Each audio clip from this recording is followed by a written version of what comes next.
Perfecto. Bueno, empezamos. Buenos días a todos y todas. Un placer. Este es un grupo de trabajo de salud pública.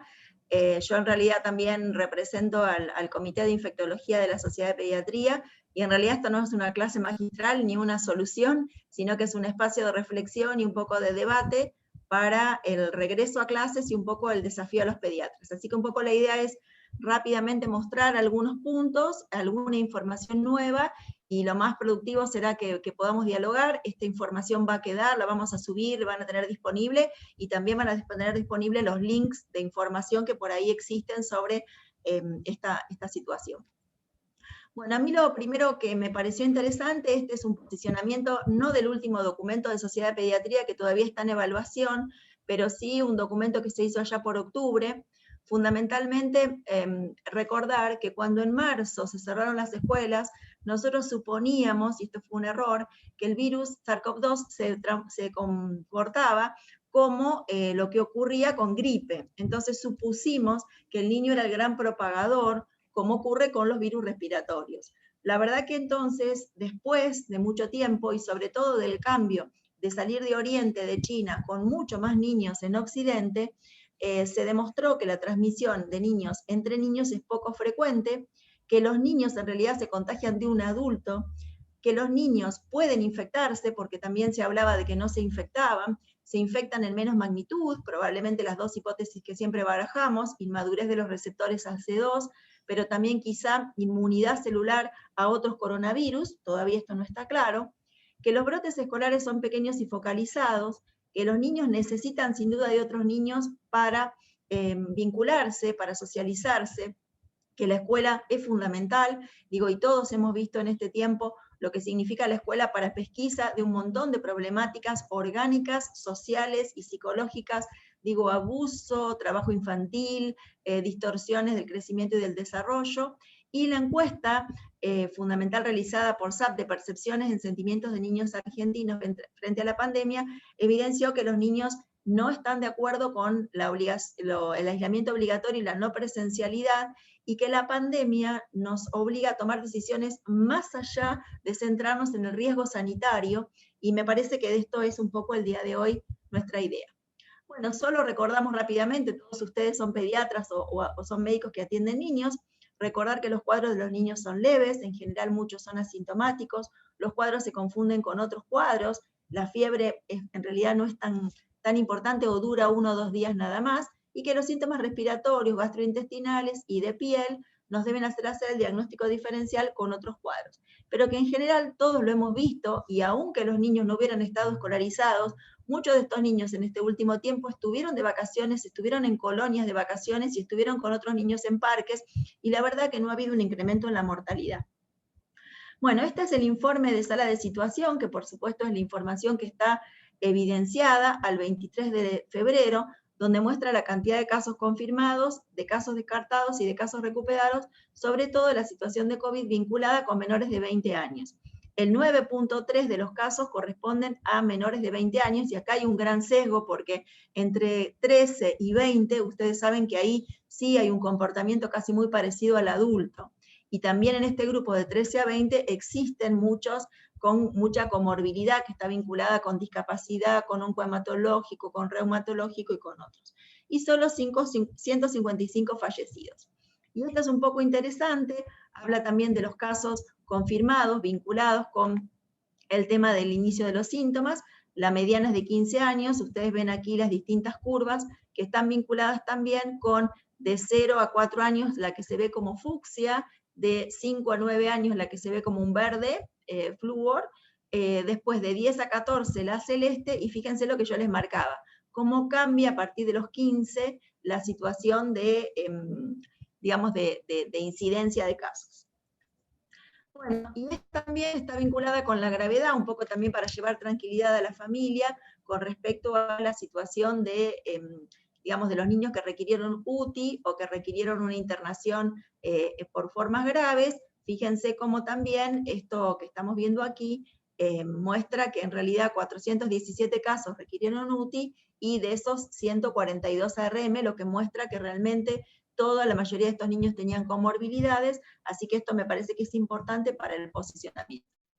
Bueno, y aquí está la mortalidad, la mediana de edad fueron 13 años, 38 fallecidos menores de 1 año, la letalidad es 0,08, justamente en Argentina, que está teniendo una letalidad alta comparado con Latinoamérica, y fíjense que el 50% presentaban comorbilidades conocidas, sobre todo enfermedades neurológicas previas o inmunosupresión.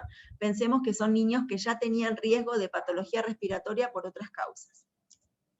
Bueno, a mí me parece interesante el posicionamiento también de la Organización Mundial de la Salud, que habla de cuál es la recomendación vigente vinculada con la situación comunitaria. Nosotros tenemos que insistir muy fuertemente con las escuelas y con la comunidad, con los padres y con los cuidadores, que la escuela representa un reflejo de lo que ocurre en la comunidad. Por eso se sigue insistiendo muy fuertemente en la importancia de la detección temprana, de las pruebas de rastreo y de testeo, de que tengamos la disponibilidad de test cercanos al domicilio de nuestros niños y de nuestras escuelas, que hagamos la investigación de fuentes o de origen, que sigamos con el distanciamiento físico, que el lavado de manos funciona, pero sobre todo, recordar, es muy importante el tema de la máscara facial, las mascarillas faciales, que después ahora vamos a considerar. Bueno, desde el punto de vista de lo que pasa en la comunidad, se armó un semáforo, que esto era una recomendación del CDC y también es una recomendación de la Sociedad de Pediatría, con respecto a ver los indicadores que están vinculados con qué pasa, cuál es el riesgo de transmisión vinculado con la cantidad de casos nuevos por 100.000 personas en los últimos 15 días, el porcentaje de positividad que está vinculado cuántas positivas hay en relación a cuántas se están realizando, y después todo lo que corresponde a la capacidad que tiene la escuela o que tuvo la escuela de implementar las estrategias de control. Como ustedes ven, hay momentos de seguridad y hay momentos de, digamos, riesgos diferentes, hasta llegar a un momento en el cual, en un pleno brote o en una situación epidemiológica muy adversa, habrá que valorar cuál es el rol de la escuela, pero fuertemente se insiste en que la escuela sea lo último como para cerrar. Bueno, y esta también está vinculada con otros datos que también se van controlando, que está con el nivel de ocupación de camas en los pacientes, de camas de cuidados críticos, y en la existencia o no existencia de brotes vinculados a una fuente que también pueden servir. Y también los riesgos que están vinculados con los niveles de transmisión, que si no hay casos el riesgo es bajo, que si hay casos esporádicos el riesgo es medio, por supuesto cuando hay una gran transmisibilidad. O sea que los datos epidemiológicos van a ser muy dinámicos y nos tienen que ayudar, y me parece que en este momento en donde todavía no se están incrementando los casos, el poder hacer una prueba de apertura e ir viendo cómo nos va a ayudar mucho a tener un ejercicio muy fuerte para cuando la situación se empiece a complicar, que se va a complicar porque vamos a tener una segunda ola. Bueno, antes de entrar en la escuela, me parece que esto es muy cotidiano, hay una recomendación última del Ministerio de Turismo, de la Secretaría de Turismo de la provincia, que está vinculada con los viajes de egresados, y como hay habido muchas consultas, me parece interesante que la recomendación marca que antes de viajar se trabaje sobre todo con que los niños no estén expuestos a reuniones o actividades sociales los últimos 10 días, cosa que es la misma recomendación que uno da a aquellos que van a viajar. No viajar si uno estuvo expuesto y en un contacto estrecho, esto es dolorosísimo porque esperaron muchísimo ese viaje, pero si por definición son contactos estrechos se tienen que quedar, y utilizar todo lo que corresponde a las medidas de higiene y hacer una charla informativa. Algunas empresas están pidiendo los estudios. Recuerden que en asintomáticos el valor del test rápido de antigenemia es bajo, sin embargo ya tuvimos un caso en el cual el test de antigenemia fue positivo. Vuelvo a recordar que el test de antigenemia no evalúa el genoma viral, sino que trabaja sobre la pesquisa de proteínas del virus, pero si este test es positivo, confirma y no hace falta PCR. Si es negativo, recuerden que tienen que ir a PCR. Yo sé que por temas económicos, las empresas le dicen que con un test rápido pueden ir, pero recuerden que en asintomáticos la sensibilidad del test rápido es muy baja. Y al regresar se habla de que hay que pesquisar los síntomas y que deberían hacer un aislamiento de 10 días. Acá hay un gris que está vinculado con que si se va a reconocer la inasistencia de estos chicos cuando vuelvan, y si se va a reconocer desde el punto de vista de la inasistencia de los docentes, o esos docentes pasarían a una situación de no presencialidad durante esos 10 días para considerarlos.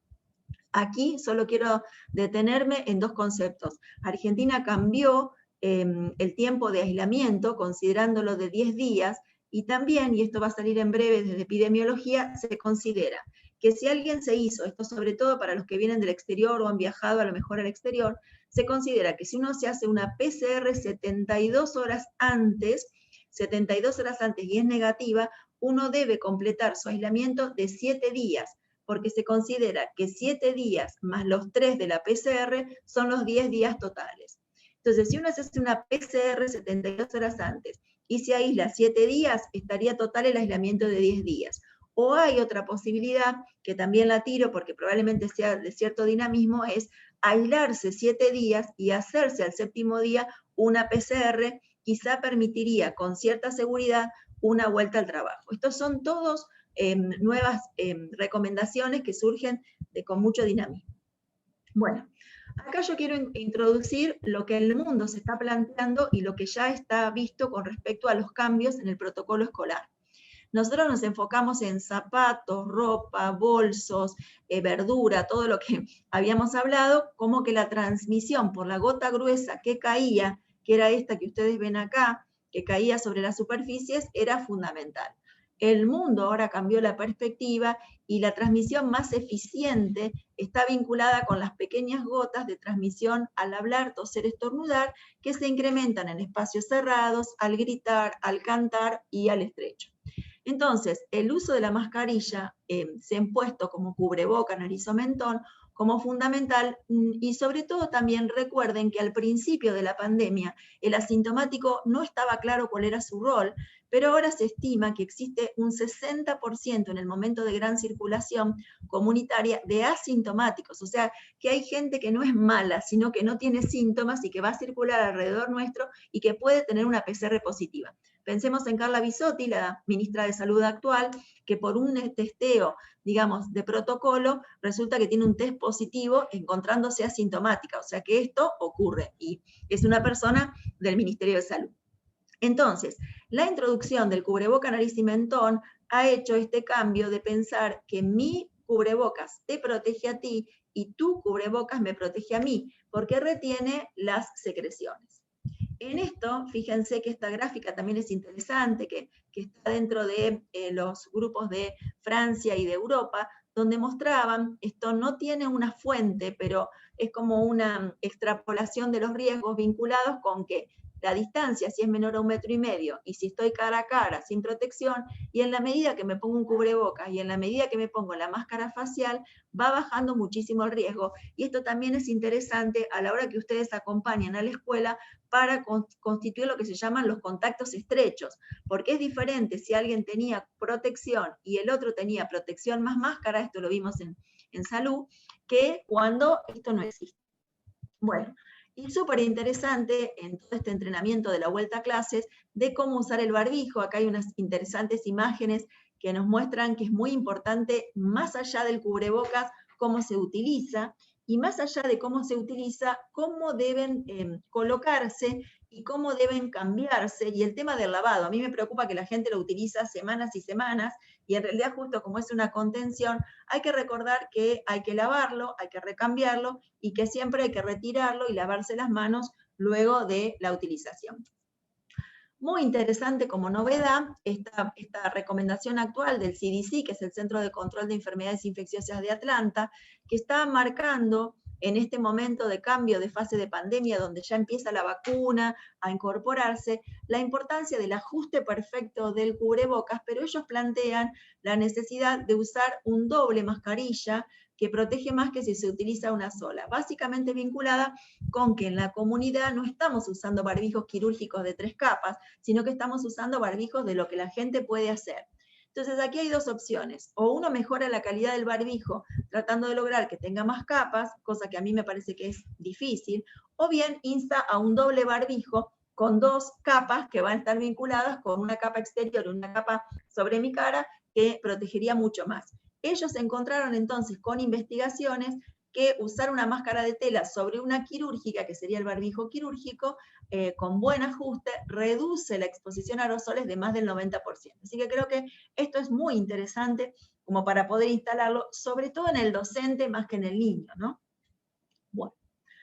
En el caso de lo anterior que yo mencionaba, si durante el viaje se presentan alguna dificultad, bueno, todas las recomendaciones que acá son muy teóricas, imagínense que los chicos adolescentes que van de viaje no van a cumplir nada de esto. Bueno, y con respecto a las agencias de viaje, también brinda recomendaciones con respecto a que si el paciente presenta síntomas en el lugar de destino, hay que comunicarse, y si cuando regresa presenta síntomas, bueno, ya ustedes todos conocen cuál es la metodología, pero esto está muy, muy interesante como una norma que se puede bajar para las agencias de turismo y para la consulta que ustedes tengan en la página web del Ministerio de la Secretaría de Turismo de Santa Fe. Bueno. ¿Cuáles serían las principales premisas que la Sociedad de Pediatría plantea con respecto al regreso a clases? Me parece que es interesante plantear que es muy interesante lo jurisdiccional y la situación epidemiológica, como vimos. No es lo mismo una provincia que esté incendiada. Digo, en este momento, por ejemplo, Jujuy está muy complicada por el incremento de casos luego del carnaval, y quizá a lo mejor en provincia de Buenos Aires, en zona balnearia, pueda ser otra la situación, y que sobre todo se trabaje muy importante con respecto a las recomendaciones. Pero esto que un poco también hablábamos antes, las situaciones son dinámicas, y a mí lo que me parece fundamental, que un poco después será interesante que Maripí o Gaby nos comenten la experiencia, o José, es lo local. O sea, una norma nacional o una norma provincial no debe reemplazar el vínculo local de la escuela con el centro de salud, con el SANCO, con el lugar de referencia, porque este dinamismo de conocer la escuela, de conocer el efector de salud, de conocer las características, de dónde vive el docente, si los chicos van en transporte público o van caminando o van en bicicleta, es fundamental. Bueno, y acá lo que también plantea la Organización Mundial de la Salud, vuelvo a insistir mucho con esto para tratar de desmitificar que la escuela va a ser el lugar de contagio. Entonces, se habla de que la intensidad de la transmisión en la zona, la ausencia de casos, la transmisión por conglomerados, cuáles son los beneficios de volver, cuáles son las estrategias y la eficacia de estrategias de aprendizaje a distancia que hay, digo, si es imposible sostenerlas porque no hay conectividad, la capacidad de las escuelas, y más allá de las escuelas, de otros espacios que se puedan utilizar para dar clases, la colaboración y coordinación, y las medidas de salud pública que se estén aplicando. Si hay restricción nocturna, si hay testeo, eso va a redundar en la escuela. Y sobre todo habla de trabajar sobre aspectos comportamentales, es decir, la edad para comprender y respetar. La verdad que los niños han demostrado que han entendido rápidamente de qué se trata esto. La higiene y las prácticas de la escuela, la detección rápida de los estudiantes, y acá insistiendo mucho con otros protocolos que se trabajaron en empresas. Es muy importante que la mamá, el papá o el cuidador recuerden que hay una autorreferencia importante. Si un día alguien de la familia o el niño presenta sintomatología, debe quedarse en casa y notificar, porque es preferible que se quede y no ir. Esto nos va a dar mucha dificultad, porque en el marco de tener que quedarse en casa significa que quizá no puede ir a trabajar. Y esto ahí me parece que está un poco gris con respecto a el reconocimiento de los días de trabajo de los padres, que me parece que hay que insistirlo con la autoridad jurisdiccional. Bueno, y acá también va a venir todo este tema. Si un niño se queda, y quizá, como después vamos a ver, gatilla el 0800, va a necesitar un certificado para volver, que no se lo va a dar el 0800. Entonces, ahí es donde entramos nosotros con una evaluación que va a requerir, porque si tuvo una virosis y no necesitó ser hisopado, va a necesitar un certificado que diga que fue una virosis respiratoria y que no tenía factores de riesgo, y después vemos el tema de las burbujas. Bueno, es muy importante para mí todo el tema de comunicación e información clara, las medidas que se están vinculando con el protocolo y los cambios. Digo, marqué en negrita, es más importante el distanciamiento físico, escalonar los recreos y los descansos. Acá hay un cambio que hay que hacer en el protocolo marca muchas horas adentro de la aula y pocas horas de recreo, y la verdad que la recomendación marca más cortas las clases, en todo lo posible que se pueda hacer al aire libre.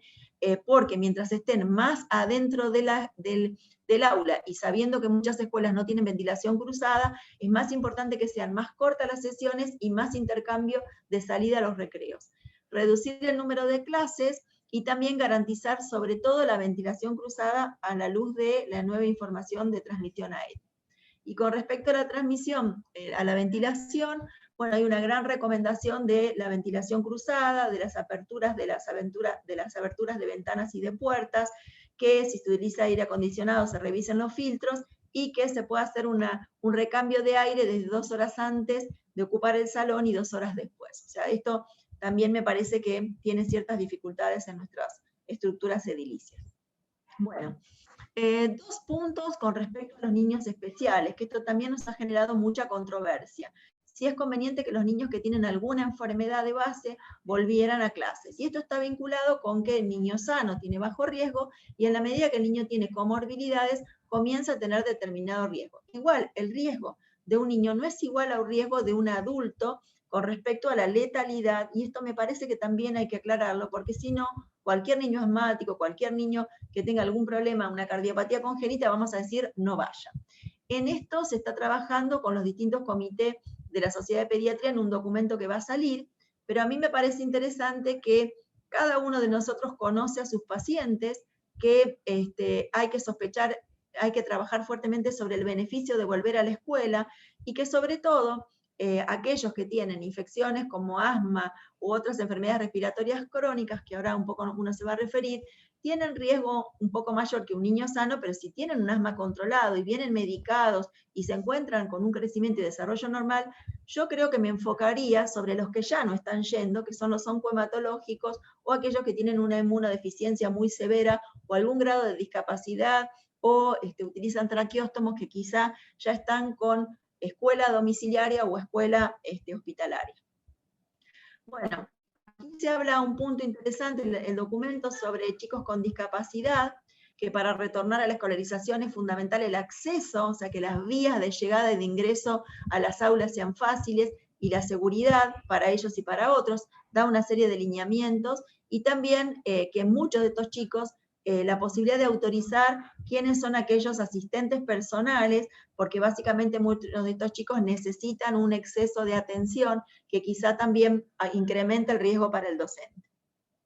Y en el caso de los EPOC, que tomé que son los más comunes o la bolsa más grande, fíjense que los chicos tienen que tener controles adecuados, que tienen que continuar con su tratamiento y que cumplir sobre todo con la vacunación antigripal. Lo marco porque ya algunas farmacias de Rosario han comenzado a recibir la antigripal de la cepa 2021, así que seguramente también se va a venir esta vacunación interesante como para incorporarla dentro de las recomendaciones.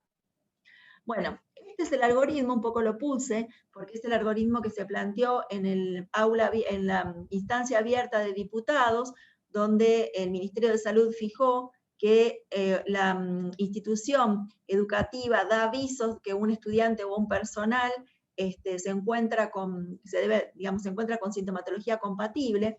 Acá hago un parate. En el protocolo les marcan que tienen que tener una habitación con baño privado para aislar al que se siente mal.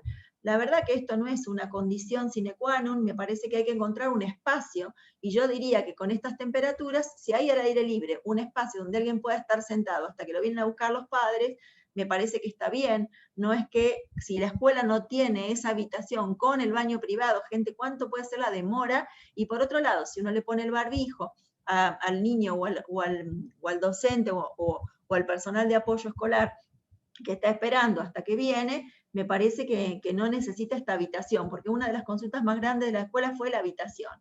Entonces, si es un estudiante, comunicarse con los padres, llamar al 0800, acá a mí me hace un poco de ruido esto que mencionábamos con respecto a la edad de los chicos y la llamada al 0800. No discuto que se pueda llamar, pero esta demora de 48, 72 horas controlando síntomas que el 0800 recomienda, hace que ustedes ya tengan que aislar la burbuja, que serían todos los compañeros y el docente. Como muy interesante para trabajar con los docentes, está muy bueno que los chicos se sienten siempre en el mismo lugar y que en el transporte escolar vayan siempre sentados en el mismo lugar. tener una planilla de saber dónde estaba sentado el chico también puede ayudar a quiénes son los contactos estrechos más cercanos, porque seguramente el de la última fila a lo mejor no está con el primero, y también se postula que las salidas a los recreos sean de grupos más reducidos de 4 o 5 chicos, como de mini burbujas, que también haya un cierto seguimiento. Digo que esto es muchísimo para implementar, pero son algunas recomendaciones. Y entonces, a partir de 0800, se va a solicitar los datos de la burbuja y se va a hacer esta recomendación. Acá creo que hay que tener mucho dinamismo y que hay que tener descentralizados los test para que se pueda activar y que incluso si un chico concurrió a ser visto en un centro de salud o en un SANCO, ahí mismo se pueda planificar el hisoparlo para que rápidamente esto se pueda hacer. Recuerden que los niños pueden ser hisopados desde el nacimiento, porque la técnica es la misma del aspirado que hacíamos para coqueluche, para virus respiratorio, que es una sonda que no les va a provocar un vasovagal y muerte, esto también recuérdenlo, y que esta técnica se puede hacer y que, digamos, no hay un límite de edad. Yo sé que hay muchos privados que ponen que no hisopan chicos, así que hay que también trabajar con estas recomendaciones. Bueno. Para hacerlo más rápido, yo me detuve sobre la vacunación, porque es otra de las líneas que están preguntando mucho a la gente. Bueno, y Argentina y el mundo definió la vacunación en sucio, y vacunamos en sucio porque tendríamos un grupo de gente que no tuvo la enfermedad, que son los que más se van a beneficiar, las personas que durante la vacunación ya estuvieron expuestas a un asintomático, y son los que se van a vacunar, y a los 3-4 días va a venir la PCR positiva, que no hay que asustarse, porque no es fallo vacunal, sino que es que la vacuna cuando se aplicó la persona había estado expuesta, no contagia aún, pero sí va a dar positivo a los varios días. La persona que ya está contagiada, que es la que no se puede vacunar ahora, acá me detengo a recordar que cada vez más hay una recomendación más fuerte de distanciar el alta de la persona epidemiológica y clínica con la vacunación. No hay apuro de vacunar al que recientemente tuvo. Recuerden que se habla de que los 3 meses posteriores a haber tenido la infección, aún sin haberme dosado anticuerpos, yo estoy protegido, y que por otro lado hay mucho post-COVID que se está presentando, de modo que quizá tuve una forma leve y a los 15 días tengo una complicación cardíaca o neurológica, como una mielitis transversa o algún otro tipo de complicación por el COVID, y esto puede ser mezclado con si recibe la vacuna precozmente. Y por otro lado, que no hay ningún estudio que muestre qué pasa con el comportamiento de los anticuerpos, que están muy altos cuando les vuelvo a estimular con un mismo estímulo antigénico. Y esto es lo que da como esa duda de la autoinmunidad, por eso distanciar entre 1 y 3 meses. España ya está hablando de 6 meses con respecto a aquellos que tuvieron la infección, y Francia está postulando que aquellos que tuvieron la infección confirmada reciban solamente una única dosis, que sería el booster, porque no necesitarían 2. O sea que esto también va a tener un dinamismo increíble. Bueno, y la famosa protección de rebaño, que sería lograr que el 60 al 70% de la población esté protegida. Recuerden que si las cepas nuevas comienzan a circular y son más contagiosas, y el R0 cambia de 1 a 3 y pasa a 4 un poco más alto, en cambio de 70 vamos a necesitar casi 80 o más de protección de rebaño. Por eso la imperiosa necesidad de vacunar lo antes posible. Bueno, esta ustedes ya la conocen porque la dimos, solo la voy a dejar en cuanto a las plataformas que estamos usando, pero en este momento, como justo se va a trabajar con vacunas inactivadas para docentes, quizás recordarlas no viene mal. Solo marcar que para docentes se van a utilizar la vacuna de virus inactivados, que es el formato más tradicional de vacunas, del que hay más experiencia en embarazo, lactancia, pacientes inmunocomprometidos, que es similar a la hepatitis A, el antigripal, a la vacuna Salk. Y solo para recordar, las eficacias, que por ahí la gente enloquece, están vinculadas siempre con las formas moderadas o graves, es más alta en las de ARN, también en el caso de la vacuna Sputnik, y es una eficacia entre 60 y 90% en la vacuna de AstraZeneca, pero esta sobre todo la que ha demostrado en sus estudios que puede reducir la transmisibilidad. Solo recordar la inactivada, estos estudios, la Sinopharm tiene estudios en Argentina, de las 4 vacunas chinas que China produjo, esta es la del Beijing Institute, Beijing Institute, que es la Sinopharm. Esta vacuna es inactivada, utiliza un adyuvante de aluminio, así que la reactogenicidad local puede ser un poquito mayor, son 2 dosis separadas por 21 días, y el gran beneficio junto con la vacuna de AstraZeneca que se conserva en la edad general. Así que me parece como muy interesante insistir en que se pueda hacer la vacunación en las distintas localidades por la disponibilidad de cadena de frío de esta vacuna. Solo para mencionar que el virus está muerto, y como yo siempre digo, no resucita porque lo matamos por métodos físicos y químicos, pero sí que provoca una respuesta inmune en el cuerpo, que estas vacunas ya tienen una autorización de aprobación en Argentina, pero no se puede usar todavía en mayores de 60. Por eso Argentina, al recibirla rápidamente, seleccionó esta población de docentes y no se puede intercambiar. Sí la podría usar un personal de salud, o la podría utilizar un menor de 60 con comorbilidad, pero no por ahora mayores de 60. Y tiene una eficacia del 79% en una fase 3, que todavía no fue publicada, esperemos que no haya controversia como el Sputnik, y la vacuna tiene el beneficio que se hizo una de las pruebas de fase 3 en Argentina con 3.000 voluntarios en la Fundación Huésped. Aquí tienen las vacunas aprobadas en Argentina. Argentina tiene aprobada la de Pfizer, que no está, la Sputnik, que sí está, y que este fin de semana aparentemente van a llegar más dosis, la de AstraZeneca de Oxford, que tiene un nombre comercial de la que estamos recibiendo, que se llama Covishield, porque se produjo en India. Acuérdense que el Serum Institute of India es el laboratorio productor más importante de vacunas en el mundo. La doble adultos que recibimos, yo siempre cuento, la antitetánica es de este laboratorio, y muchas veces la triple bacteriana de ingreso escolar, y que luego, probablemente para abril, estaría entrando la vacuna de AstraZeneca con producción argentina y el envase mexicano. Hay mucha dificultad en este momento para conseguir los envases en México. Y aprobada para menores de 60 por un mecanismo ministerio a ministerio con recomendación del ANMAT, la Sinopharm. Bueno, 3 o 4 cuestiones con respecto a las vacunas, que a veces son preguntas, para que después pasemos a las preguntas. Bueno, ¿qué pasa con la protección de la vacuna? ¿Es más importante tener la enfermedad que las vacunas? Bueno, uno sabe que cuando uno tiene la enfermedad tiene una inmunidad natural, que dentro de los 90 días uno está protegido, que no sabemos cuánto dura la inmunidad, los estudios están marcando 6 meses posteriores a la infección, y esto parece ser interesante, y que las reinfecciones existen, y esto que yo contaba de cada vez más las cepas que se van introduciendo. Interesante esto, con este ejemplo, no importa qué vacuna sea, que cuando uno se aplica la primera vacuna, todo este periodo, yo diría, entre 12 y 14 días, uno todavía no está protegido por la vacuna. O sea que si acá me aparece una PCR o acá me aparece una PCR positiva, no es que la vacuna estaba fallada, sino que todavía no tengo el tenor de anticuerpos como para producir una respuesta adecuada. Entonces uno dice que la eficacia de la vacuna o la inmunogenicidad se desarrolla entre 10 y 15 días, como siempre, en una primovacunación. Y que después de la segunda dosis, los postulados son 15 días, 20 días, pero ahora cada vez más los americanos, por ejemplo, ya están hablando de que 7 días post vacunación parecería ser que uno ya está protegido. Esto se va a ir cambiando y es un dinamismo, pero hay que tenerlo claro.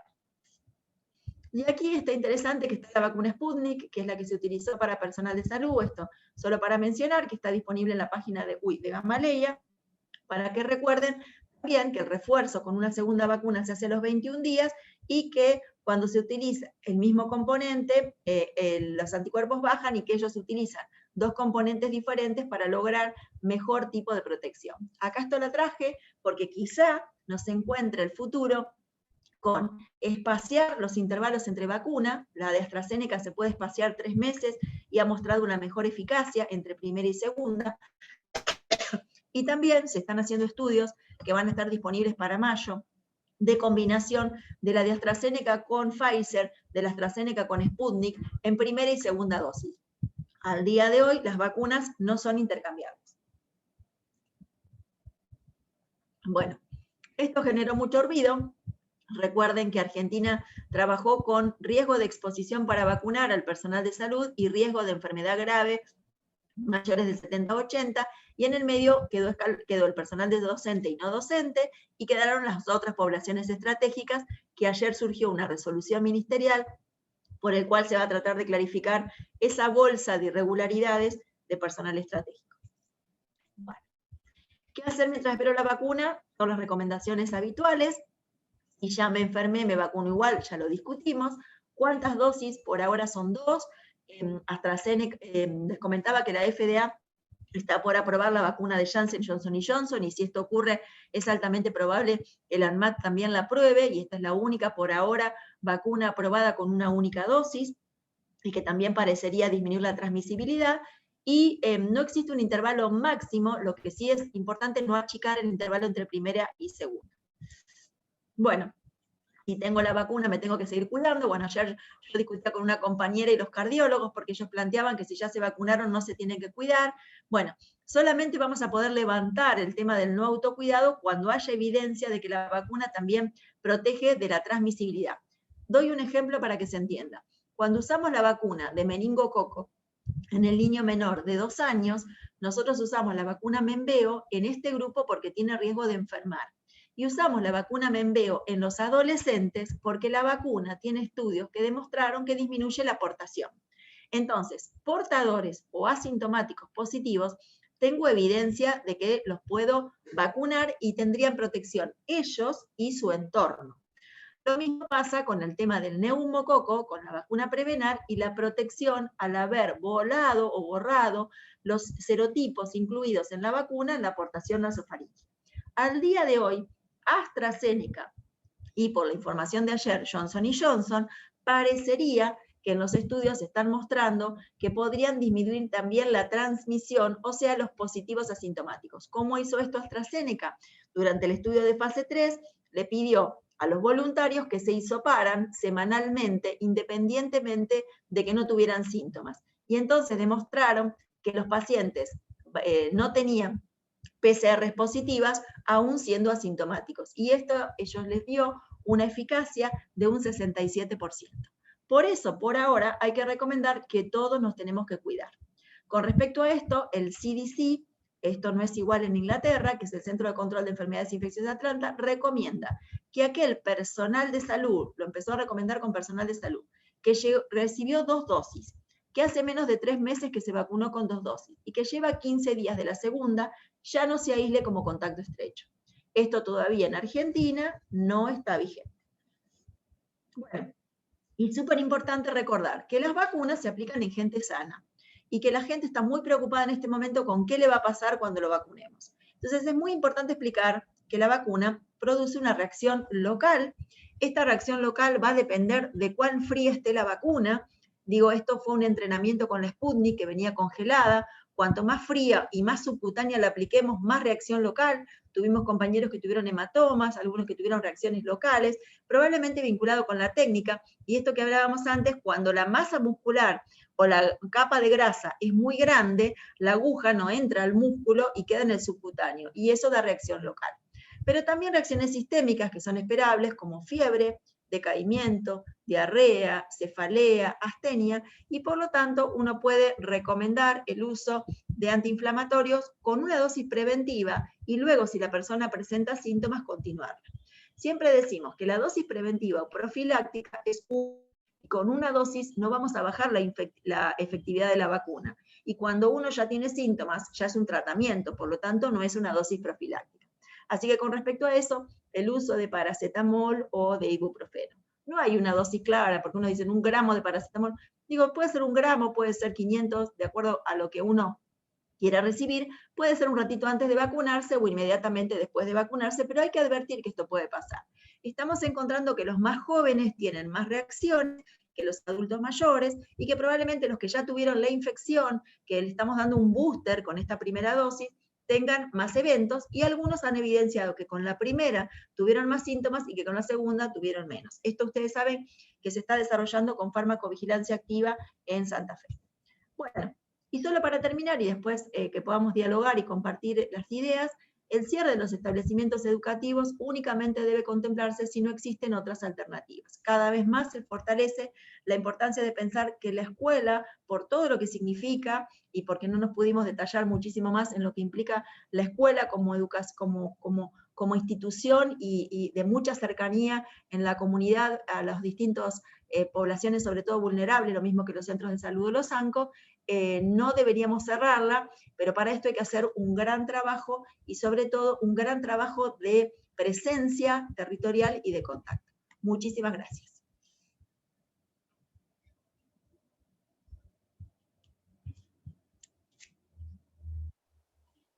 Bueno, muchas gracias, Andrea, estuvo re lindo, supongo que van a surgir preguntas. Yo te hago una, Sí. pensando en, digamos, tipo un trabajo práctico. Comienzan las clases. Viene un nene que tiene un síntoma, llega a la escuela con moco, dice que le duele la garganta, tuvo fiebre anoche, lo aísla, llama a la madre, se lo lleva. Ese nene probablemente por 48 horas no va a ir a la escuela. ¿Qué pasa con esa burbuja? ¿Se aísla? Por las definiciones de caso que nosotros tenemos, te compete que tenés que aislarlo. Ese es el tema, es decir, que la patología, nosotros, dos cosas quiero aclarar. Recuerden que al haber hecho distanciamiento social y el uso de cubrebocas, nariz y mentón, nosotros disminuimos la transmisión de toda la patología respiratoria.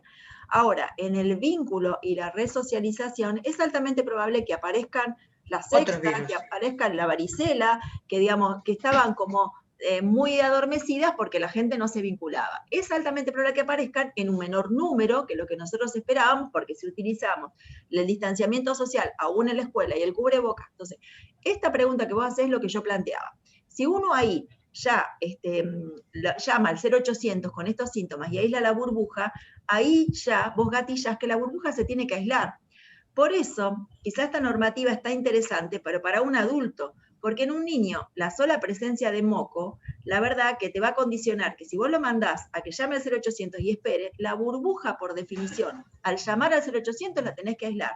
Entonces quizá es interesante que nosotros establezcamos algún vínculo con la escuela y algunas definiciones claras nosotros como pediatra. Porque digo, es importante que la mamá llame a su médico de cabecera para contarle qué le pasó, una conjuntivitis, puede ser COVID, sí, pero puede ser una conjuntivitis porque el chico empezó natación, digo, hay elementos que son evidenciables desde un interrogatorio y que también ameritan a veces una evaluación, porque desde el momento que vos lo mandás a la casa y la mamá llama al 0800, lo definiste como caso. Si lo definiste como caso sospechoso, ese paciente, al ser sospechoso, debe aislar a la burbuja, que son los compañeros y la docente. Y ahí es muy difícil trabajar como nosotros trabajamos como personal de salud, porque vos, ¿quién puede garantizar que todos realmente todo el tiempo usaron el barbijo, que ninguno se acercó al otro y le dio un beso, que ni, ¿viste? Entonces vos vas a tener que decir, por precaución, la burbuja se va a guardar, y ahí se va a guardar la docente también, que no es igual a que si la docente va a otros cursos, también los otros cursos se tengan que guardar, porque la docente es el contacto estrecho y no los otros cursos a los que la docente va. ¿Está bien? Claro, lo otro sería contacto de contacto. Exacto, Maripi. Entonces, en otros son contacto de contacto, en este la docente es contacto estrecho. Entonces, ahí me parece que es lo que yo un poco critico de la provincia, y un vacío. Si uno manda a un chico al 0800 con un moco, un dolor de garganta, un día que le dolió la panza, un dolor de cabeza, ya gatillando al 0800 va a ser de locos esto, porque va a aislar burbujas todo el tiempo. A mí me parece que quizá trabajando como médicos de cabecera cada uno de ustedes con la familia, es importante que la mamá o el cuidador llame a su médico de cabecera para definir un poquito, porque una cosa es que se retire a la escuela por dolor de panza y vómitos, porque comí un sándwich, porque tenía nervios, porque, ¿entendés? Y que vos ya gatille el 0800. Si nosotros bajamos una línea dura de que cada chico que se retira, vos le vas a decir a la madre, llame al 0800 y es caso, cerramos todas las escuelas, porque digo, va a haber nervios, va a haber problemas, chicos con dolor de cabeza cuando vuelven a la escuela. Yo, mis sobrinos nietos, todo el tiempo, alguno tiene dolor de panza, otro le duele la cabeza, está angustiado. Digo, me parece que eso es el punto intermedio, porque la definición de caso es tan amplia que eso nos va a generar que todas las burbujas haya que aislarlas. Así que mi recomendación sería trabajar con los padres y con la escuela, que quizá los casos que no son tan floridos, como por ejemplo un dolor de cabeza o por ejemplo un dolor de panza, uno puede controlarlos 24 horas, se excluya a ese chico, y que si los síntomas persisten, quizá ahí sí uno avise a la escuela del tema del aislamiento. Sí, según la familia. Ahí Juan levantó la manita para hacer una pregunta. Sí, ¿qué tal, doctora? Yo Hola, estoy Juan. en San Nicolás, provincia de Buenos Aires, y plantearon esto de que si hay un caso positivo de un niño en la escuela, aíslan una burbuja de los niños, pero no a la docente, y realmente tendría que ser aislada la docente también, si no, no tiene sentido. Exacto. Que siga dando ella a las otras misiones. Sí, ahí, Juan, a mí me parece interesante también definir algunas cuestiones con respecto a la edad. Si la docente es una docente de un grupo de chicos muy grandes, quizá a lo mejor a la docente podés no aislarla si vos haces un buen interrogatorio con la docente. Si la docente entró, no tocó a ningún chico, no se acercó en ese día a ningún chico, tuvo la máscara de acetato y tuvo el barbijo todo el tiempo puesto, Juan, me parece que podés decir que la docente no la aislarías, ¿está? Ahora, si la docente es de jardín maternal o la docente es de primer grado, la verdad que vos puedas decir que la docente no tuvo nunca un vínculo con un niño pequeño, es difícil. Y que ese niño pequeño tuvo, bueno, ahí también está, yo no lo mencioné porque también está la controversia de que a partir de qué edad usar el barbijo.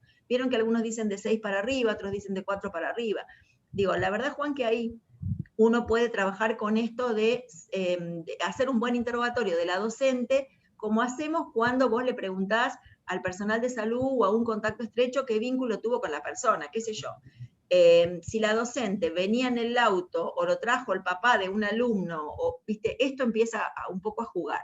Y la otra preocupación es que a veces las docentes, porque también uno tendría que insistir mucho, en el aula están protegidas y les va a pasar lo mismo que nos pasó a nosotros como personal de salud. Cuando salen del aula, se sacan el barbijo y se reúnen con otras docentes. La verdad que todas las reuniones están recomendadas que no se realicen o que se realicen en el patio.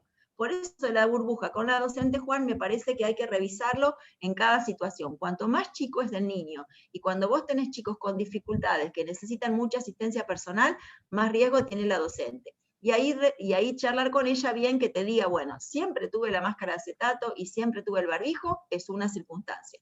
No lo tuve, es otra. Si le tocó la mano, ya sabemos que no va. Si lo abrazó, pero no lo puso sobre la cara, tampoco es contacto estrecho. Esto es como muy dinámico y va a necesitar de ustedes, porque si no las definiciones son difíciles desde un papel, ¿no? Claro. Lorena, hola Lorena, vos habías levantado. Hola, buen día, ¿cómo están? Sí, hola manito. Lore. Hola, André, ¿qué haces? Gracias primero, como siempre. André, te pregunto, desde lo ministerial, o cómo o si hay alguna resolución a partir de cuándo, post enfermedad, se indica la vacunación, ¿3 meses, antes o después? No, Lore, los lineamientos nacionales hablan de que la persona tiene que tener el alta epidemiológica y el alta clínica para recibir la vacuna. Yo estoy participando de la Comisión Nacional de Inmunizaciones y estoy tratando de insertar que seamos muy cuidadosos con vacunar tan rápidamente a la gente. Por 2 motivos, Lore. El número 1, me preocupa el post-COVID, esto que yo mencionaba, hay gente que tuvo una enfermedad leve, pero que luego hace algunas repercusiones a los 15 días. Y ahí, sí, cada vez más gente así. ¿Entendés? O, por ejemplo, hacen un síndrome de fatiga crónica, o un síndrome febril, o hacen un cuadro de astenia, o hacen disnea. Si vos le diste el alta y a la semana lo vacunaste, y la persona a la semana o a los 5 días, o sea, a los 15 de haber terminado la infección, presenta astenia, vos no vas a saber si esta persona que presentó la astenia o que tiene un cuadro determinado es atribuible a la vacuna o es atribuible al post-COVID. Entonces me parece que este es un riesgo. Y lo segundo está vinculado con los anticuerpos. Si uno tiene anticuerpos muy altos, hay una recomendación de que deberíamos dejar bajar un poquito los anticuerpos para luego vacunar. Al día de hoy no está escrito desde el Ministerio de Salud de la Nación, se está evaluando esta posibilidad, pero sí hay recomendaciones internacionales, Lore. Entonces uno, cuando nos hacen la consulta, yo en lo personal digo, deja pasar un mes, hay gente que tiene unos títulos infernales, a los cuales le digo, deja pasar 2 meses, porque uno sabe que tendrían que bajar los anticuerpos para que vos después le puedas dar un segundo estímulo antigénico. No quiero dejar de mencionar que el riesgo también está vinculado con lo que se llama el ADE, es decir, con una respuesta de antígeno-anticuerpo por anticuerpos muy altos, que el nuevo estímulo antigénico pudiera gatillar algún fenómeno de autoinmunidad. André, y con respecto a, entonces lo ideal sería dosar anticuerpos en las personas que ya tuvieron. No hace falta. No, vos dejarías pasar, si tuvieron el alta epidemiológica y el alta clínica, mínimo 1 mes. Explicándole esto. Hacete los controles cardiológicos, hacete los controles respiratorios, vete por un clínico, fíjate cómo te sentís estas semanas, no hay apuro porque vos estás protegido por 3 meses, esto ya sí es categórico, Lore. Claro. Incluso se habla por 6 meses, pero categórico que 3 meses está. De hecho, fíjate que la nueva recomendación de contacto estrecho dice que si vos tuviste COVID y estás dentro de los 3 meses, vos no necesitas aislarte como contacto estrecho. Eso sí está escrito. Entonces vos le decís, tus primeros 3 meses estás recontra bien protegido. Incluso esto es interesante para las escuelas, para priorizar quiénes se vacunan. Los docentes que recientemente tuvieron COVID son los que vos podrías poner en una segunda etapa y empezar a vacunar primero a los que no tuvieron. Incluso sí, vacunar... también ahí el aislamiento, acortarlo y no tener que cerrar burbujas. Exactamente, Lore. Entonces ahí vos funcionás, lo que preguntaba Juan, si la docente tuvo COVID hace menos de 3 meses, esa docente no se aísla, porque esa docente ya tuvo COVID y por lo tanto tiene una protección y el riesgo de reinfección es bajo. O sea que hay un montón de variables que van a necesitar mucha información precisa, ¿no?, para tomar decisiones. Y por último, André, el tema de las 2 dosis, aunque hayan cursado COVID, por ahora sigue igual, 2 dosis. O sea, todo lo que yo conté hoy es lo que se viene, Lore, pero por ahora son 2 dosis. Lo que sí es probable que se espacie es la Covishield que se está usando en adultos mayores, porque esa sí demostró que al alargar los intervalos, ¿te acuerdas cómo pasó con HPV? Que nosotros primero poníamos 3, luego poníamos 2 y después pusimos 2 separadas por 6 meses. Bueno, esta Covishield, ellos encontraron que espaciando la segunda dosis a 3 meses o a 2 o 3 meses es mejor respuesta. Para Sputnik sigue vigente el mismo intervalo y para la vacuna Sinopharm, que todavía no está en lineamiento nacional, son 2 dosis. Gracias, André, buen fin de... Bueno, gracias. Erika, quería hacer una pregunta. Había levantado su manita. Sí, hola, buen día. Disculpen que no activo el video, si no se me corta un poquito. ¿Qué tal? De Rosario. Hola, Erika. Quería preguntar con respecto, ¿cómo andás? La recomendación en relación a la vacunación antigripal, porque vamos a empezar la etapa de vacunación antigripal, si podemos colocarla cerca de la vacuna COVID, hay que esperar, no estoy segura, por eso quería preguntarte y me lo han preguntado y no supe qué contestar. Bueno, cuando comenzó la vacuna Sputnik, como no había, siempre no hay ningún estudio de compatibilidad de vacunas, no hay ningún estudio publicado, o sea que no hay compatibilidad, estudios demostrados. Lo que cuando llegó la Sputnik a Argentina se recomendaba que esta vacuna se separara un mes de otras vacunas, pero esto es una recomendación que definió el Ministerio de Salud Nacional. Sin embargo, cuando uno lee la bibliografía, todos recomiendan 15 días, y ahora para la Sinopharm, cuando sale el lineamiento de Covishield, la de AstraZeneca, se dice 14 días. Es decir, que uno la separaría, esto, Erika, solo para poder diferenciar qué produce una vacuna y qué produce otra vacuna. Desde el punto de vista inmunológico, es altamente probable que aplicando las simultáneas no pasaría nada. Pero, sin embargo, por ahora, como son vacunas que no tienen estudios de compatibilidad, las separarías 15 días. Y acá interesante, Erika, recordar que los docentes fueron definidos como grupo de riesgo para COVID, pero no fueron definidos como grupo de riesgo para antigripal. Sigue vigente la misma recomendación de antigripal, y lo mismo para los niños escolarizados y para el resto, es decir, antigripal nos vamos a basar con lo mismo, y la vacuna que van a usar los docentes, que es una inactivada, sería la que vos ya tendrías como más experiencia en el mundo de que una inactivada con otra inactivada, como es la antigripal, no debería haber ningún riesgo. Por ahora Argentina puso por escrito 14 días. Claro, porque nosotros Perfecto. ahora estamos vacunando los adultos mayores de los geriátricos, entonces por eso habría que acordarse de ese tema. Tal vez quede la antigripal en el medio. Exactamente, Maripi. Justamente a mí me parece, bueno, ayer justo me quería comentar. Claro, eso, Erika y Maripi, incluso personal de salud. Es probable que a vos te quede una dosis a los 15 días antigripal, y de esta antigripal 15 días más para la segunda dosis, o de la segunda dosis 15 días. Entonces, va a ser como una ensalada, porque el adulto mayor, incluso antigripal y neumococo se pueden poner juntas y revisar muy bien qué vacuna de neumococo requiere o no, porque la gente se recontra revacuna, bueno, ustedes ya lo saben. Pero en este contexto podríamos hacerlo 15 días, y entonces se puede quedar una COVID antigripal, otra COVID. Bien. Sí, Perdón, sí, Erika. Justo me entró una llamada. Ay, parece que no escucho ahora. No, que justo me entró otra llamada. Bueno. Quería preguntar el asunto de si el paciente ya tuvo COVID. ¿También esperamos un mes como Sí. o 3 meses? O sea, vos lo que sabés es que las personas... No escucho nada, perdón. A ver ahí. ¿No? ¿Cómo, perdón? Erika, ¿sí? ¿Ahora No, sí? me cortó. Sí, sí. Bueno, entonces, las personas que tuvieron la infección por COVID, ya está demostrado que seguro 3 meses están protegidas. Entonces, vos no tenés una urgencia para vacunarlos, y un poco lo que ya contestamos antes con respecto a por qué uno con Lorena postergaría la vacunación. A futuro No, es pero me refiero a la probable... vacunación antigripal. No, la vacunación antigripal no tiene ninguna interferencia con vacunas, con respecto a haber padecido COVID, no. Perfecto. O sea, Y lo que quería comentar, si me permitís. Cualquier persona que haya tenido COVID, desde el momento que se encuentra de alta epidemiológica y alta clínica, puede recibir antineumocóxica, una antitetánica, lo que necesite. Ahí no hay intervalo de un mes. Perfecto. No, les quería comentar a raíz de lo que comentaste de los adultos mayores con menos reactogenicidad. Mi papá, bueno, justamente es médico de geriátrico y es también personal de salud de más de 70, y me comentaba que el personal joven tuvo fiebre, mialgia, astenia, y ni él ni todos los residentes del geriátrico tuvieron nada. Justo eso me contaba ayer. Bien. Bueno, Luciana. Bueno, Luciana, ¿quería hacer una pregunta? Tengo que retirar. Hasta luego. Hola, Erika, hasta luego. Hola. Sí. Buen día. Hola, Maripi. Mira, sí, tenía 2 preguntas para hacer. Primero, gracias por Andrea, siempre súper clara con la explicación.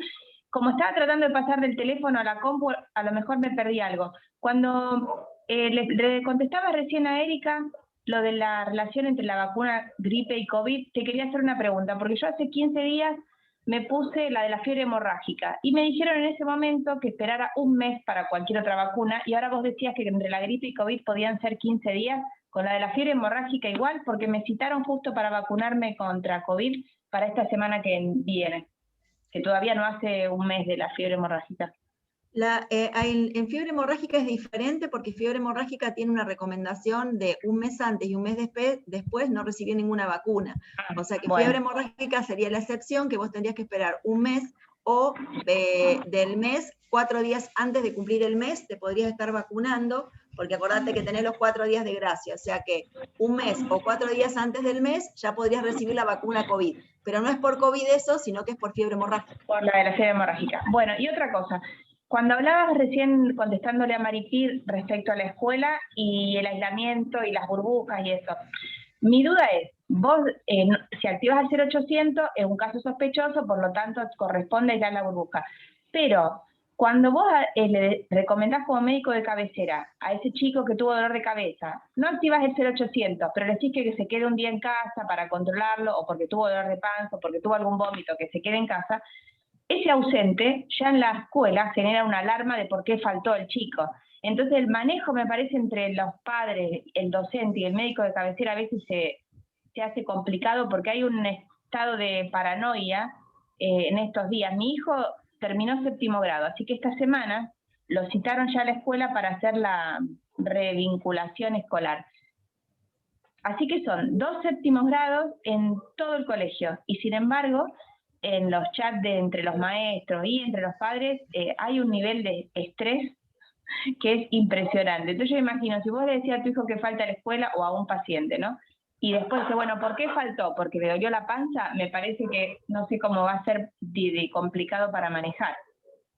Bueno, yo lo que digo es, sin duda va a ser complicado y va a ser todo un entrenamiento, pero digo, tenemos que tener en cuenta esto y bajar los decibeles con respecto al aislamiento de todos los chicos. Porque digo, es lo mismo que ustedes me preguntaban, y que esto lo hemos discutido por chat, ¿cuándo yo hisopo un niño que viene a control y tiene moco? Si los hisopo a todos, si hisopo a algunos, cuánto gatillo que toda la unidad es familiar, digo, ¿cuántos de nosotros vimos chicos con resfrío, con dolor de garganta, y no los hisopamos y no aislamos a todo el grupo familiar?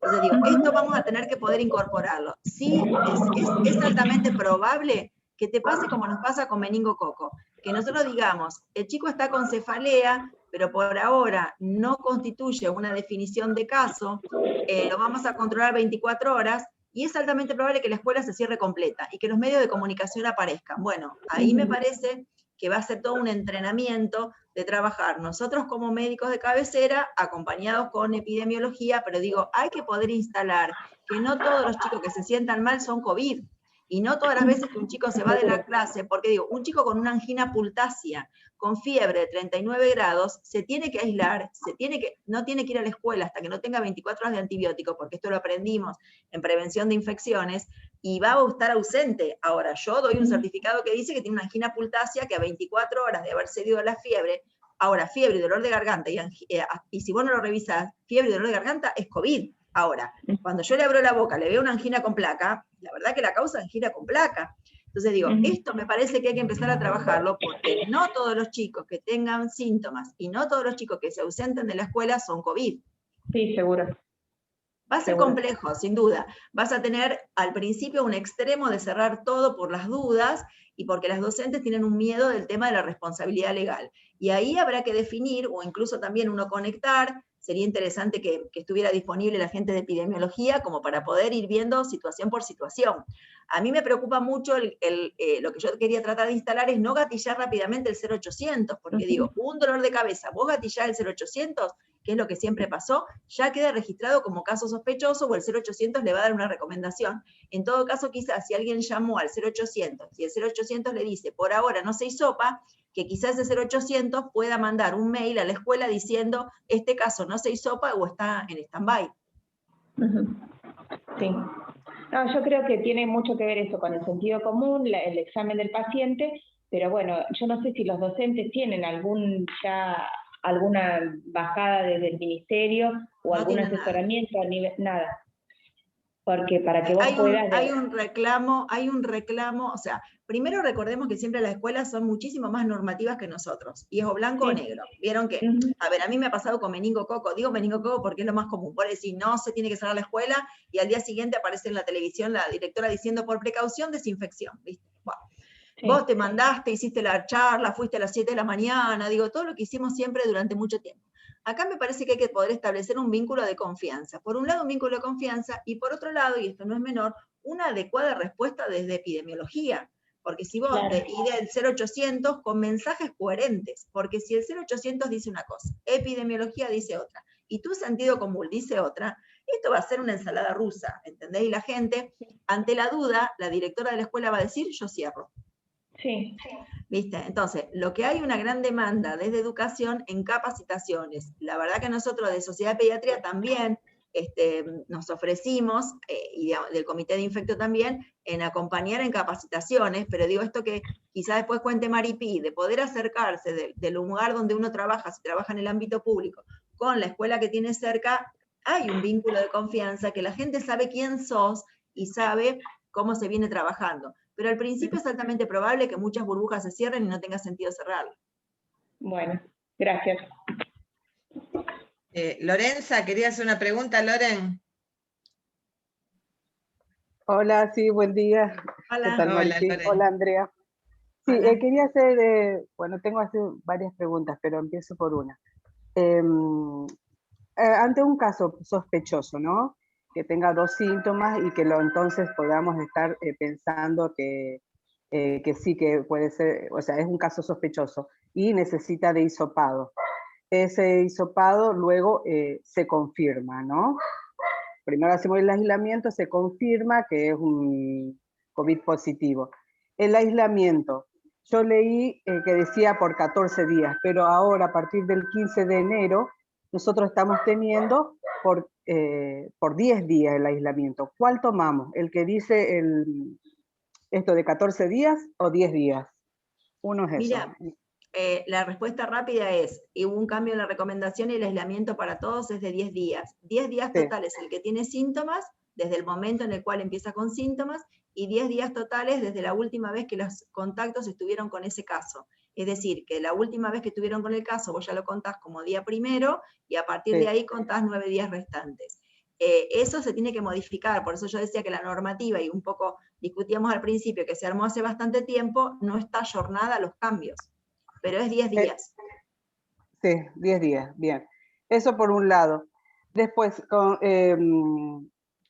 con respecto al certificado de salud, yo entré un poquito más tarde, no sé si lo charlaron. el certificado de salud, porque las maestras están pidiendo el certificado para... Espera que te muteaste.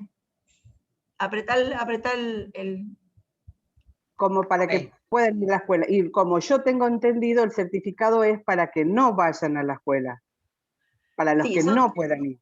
Dos cosas. Una es el certificado, el control de salud que uno hace, que sobre todo insistimos en el más completo que hacíamos al niño de primer grado y al de 11 años, y después el certificado común de niño apto para asistencia a la escuela, que vos hacés habitualmente. Ese es un certificado, que es de aptitud, le controla la vacuna, la audición, la visión, todo eso. Ahora, el otro es que vos contraindiques la asistencia a la escuela de un niño, que es un poco lo que yo traté de mencionar, con que generó como una paranoia en los pediatras de que había que evaluar a cada uno de los chicos para que vos seas el juez que diga va o no va y le garantice a la madre que nada le va a pasar. Esto me parece que hay que charlar con cada paciente, y cada uno de nosotros tiene pacientes de muy alto riesgo, pero digo, aún los HIV positivos con buenos CD4 están escolarizados, porque vos sabés que el riesgo de esa categorización de ese paciente no lo está. Entonces me parece que no hay que entrar en la locura de decir que todos los asmáticos van a morir, que todos los niños que tengan problemas nefróticos van a morir, porque me parece que esos niños ya están circulando por la comunidad y ya tienen una serie de reparos y de cuidados que ya los venían teniendo. Los oncológicos y los nefrológicos utilizan barbijo hace mucho tiempo, las madres son ultra estrictas con esto. Entonces, solamente sería la situación particular de un niño, y ahí me parece que también habrá que trabajar con las escuelas para que también tengan un listado de cuáles de estos niños necesitan la virtualidad, o si es posible alguna presencialidad con un apoyo docente escolar domiciliario, ¿no? Entiendo. Bueno, por ahora gracias. Gracias. No sé qué... Gaby, ¿vos querías decir algo? Gaby Clemens. Estás muteada, Gaby. No, quería recalcar, Atre, que nos dijeras, que es lo que preguntan, el uso del barbijo. Sabemos que hay muchas comunidades y grupos anti-vacunas y anti-barbijos y anti-todo, y acá también el mensaje que da el grupo de madres con respecto a esto, ¿no es cierto?, la confianza en que el uso del barbijo no le va a pasar nada a su hijito por usar barbijo. Esto es muy importante también tenerlo en cuenta, ¿no es cierto?, a partir de qué edad y el buen uso. Exacto. A mí me parecía interesante esto de plantear que básicamente uno descomplejice a la escuela en cuanto a tanto protocolo que decíamos al principio, la alfombrita sanitizante, la locura del termómetro. Digo, hay un montón de cosas que ya las salteamos, porque digo, uno sabe que la mayoría son las febriles, que la temperatura es una cuestión, que los termómetros infrarrojos marcan un desvío de varios grados de temperatura, pero digo, hay que poder insistir en qué cosas realmente han demostrado en el mundo que tienen un efecto protector para el COVID. La distancia social es número 1, y la segunda, el uso de cubreboca, nariz y mentón. Entonces, ahí no hay un consenso. Yo espero que en el próximo documento de Sociedad de Pediatría quede claro si la edad es 4 años, si es 6 años, si es 3 años, porque esto, la verdad que cuando vos lees distinta información, tiene distintos bemoles, ¿no? Me parece que en Argentina tenemos que poder confiar en la recomendación que dé la Sociedad de Pediatría, que es un documento que está en revisión para poder marcar este tema de la edad, ¿no? Y sí, creo que hay que trabajar con la mamá en que no genere esta cuestión de aprensión, que no es verdad que aumenta el dióxido de carbono y que se van a desmayar. Digo, la característica, que tampoco la mamá se enloquezca y le compre el N95 a un niño que va a ir a la escuela porque ahí no va a poder respirar, ¿está? Eso me parece que es muy importante porque, bueno, toda la gente ha entrado en un enloquecimiento de que también he visto que compran N95 y me parece que esto no va. Gracias, André. Juan, ¿quería hacer otra pregunta, Juan? Sí, gracias. Le quería hacer una pregunta, Andrea, con respecto a las escuelas con chicos especiales, discapacitados severos, motrices, mentales y centros de día. ¿Qué conducta van a tomar en Santa Fe? Y si hay algún protocolo especial para la vuelta a clase de esos chicos. Bueno, Juan, yo te cuento que yo no estoy en la gestión, esto es nada más que un encuentro de intercambio desde las opiniones científicas. A mí me parece, número uno, Juan, que si uno tuviera que pelear a quién vacunar, sin duda estos docentes que están con chicos especiales son un grupo particular que debería priorizarse porque están en el mismo nivel que los jardines maternales. A mí me preocupa un poquito la priorización que se puso porque son directivos y supervisores. Y después, digo, yo pondría al revés. Los que están, docentes que están, o asistentes escolares que están muy encima de los chicos, son los primeros que deberían vacunarse. Y ahí me parece, Juan, que bueno, las medidas están vinculadas con, en esos docentes, quizás yo recomendaría más la máscara facial, porque son chicos especiales, son chicos que por ahí pueden babear más o escupir más, y por ahí vos vas a tener que estar permanentemente secándolos, hacer todo un entrenamiento de un role-playing o de una práctica, a lo mejor de la incorporación de a menos chicos, para que el docente pueda ver cuánto se necesita, y ahí sí vas a necesitar un soporte mayor de más gente, ¿no? Por eso viste que ahí la recomendación de Sociedad de Pediatría decía que si tenía algún asistente personal o algún acompañante terapéutico, se permitiera ese ingreso. Es el grupo más difícil para mí.